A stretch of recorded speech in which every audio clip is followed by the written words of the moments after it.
الحمدللہ وحدہ والصلاة والسلام علی من لا نبی بعدہ اما بعد۔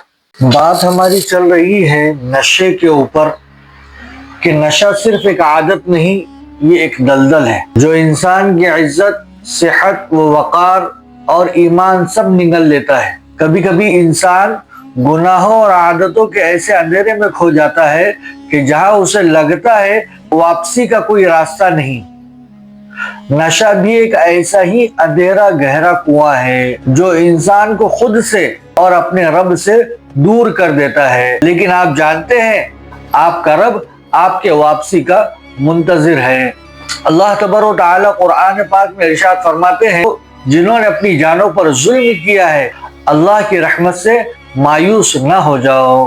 آیت سب کے لیے ایک پکار ہے، چاہے کتنا بھی بڑا گناہ کیوں نہ ہو، یہ اللہ کی معافی اس سے کہیں زیادہ بڑی ہوئی ہے۔ نشہ چھوڑنا صرف جسمانی جنگ نہیں ہے، یہ ایک روحانی سفر ہے۔ پیارے نبی کریم صلی اللہ علیہ وسلم نے ارشاد فرمایا، گناہ سے توبہ کرنے والا ایسا ہے جیسے اس نے گناہ کیا ہی نہ ہو۔ اللہ نے ایسی کوئی بیماری نہیں اتاری جس کے ساتھ اس کی شفا نہ اتاری ہو۔ نشہ چھوڑنے کے لیے سب سے بڑی طاقت توبہ ہے۔ ایک سچی توبہ آپ کا ماضی مٹا سکتی ہے۔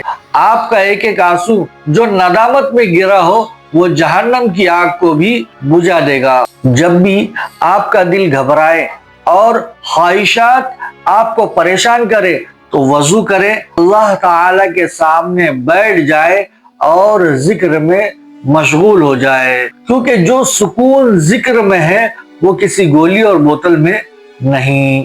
ایک دعا ہے جس کی وجہ سے ہمارا دل مضبوط ہوگا، اور وہ دعا ہے، یا مقلب القلوب ثبت قلبی علی دینک، اے دلوں کو پھیرنے والے میرے دل کو اپنے دین پر ثابت قدم رکھ۔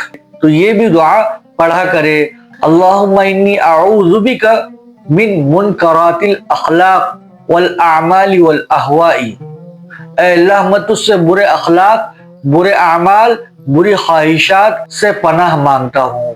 اب ہم دعاؤں کے ذریعے سے تو اللہ تبارک و تعالیٰ کو راضی کر سکتے ہیں، لیکن ہمیں حتمی طور پر کچھ فیصلے کرنا ضروری ہے۔ نشے کی خواہش ہو جائے تو فوراً فیصلہ کر لے، آج سے میں کوئی نشہ نہیں کروں گا، چاہے ہمارے ہاتھ ہی کیوں نہ کپ کپائے۔ دوسری چیز، ہم یہ ٹھان لے کہ ہم اللہ تبارک و تعالیٰ کا ذکر کریں گے اور نماز کو اپنا سہارا بنائیں گے۔ جب بھی خواہش ہوگی تو ہم وضو کریں گے اور تہجد میں رو رو کر اللہ تبارک و تعالیٰ سے دعا مانگیں گے۔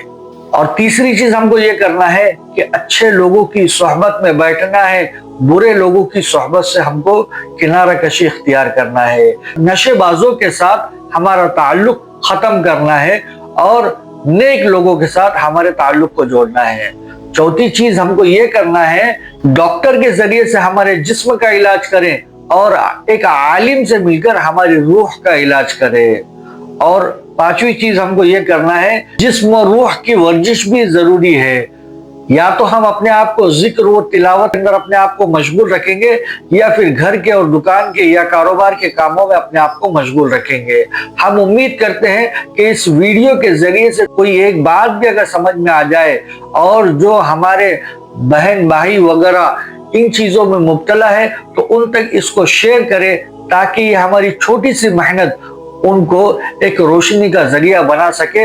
ہم امید کرتے ہیں کہ جتنے بھی لوگ ان چیزوں میں مبتلا ہے، اللہ تبارک و تعالیٰ ان سب کی حفاظت فرمائے، ان کے دلوں کو پاک و صاف کرے۔ اللہ ہم سب کا حامی و ناصر ہو۔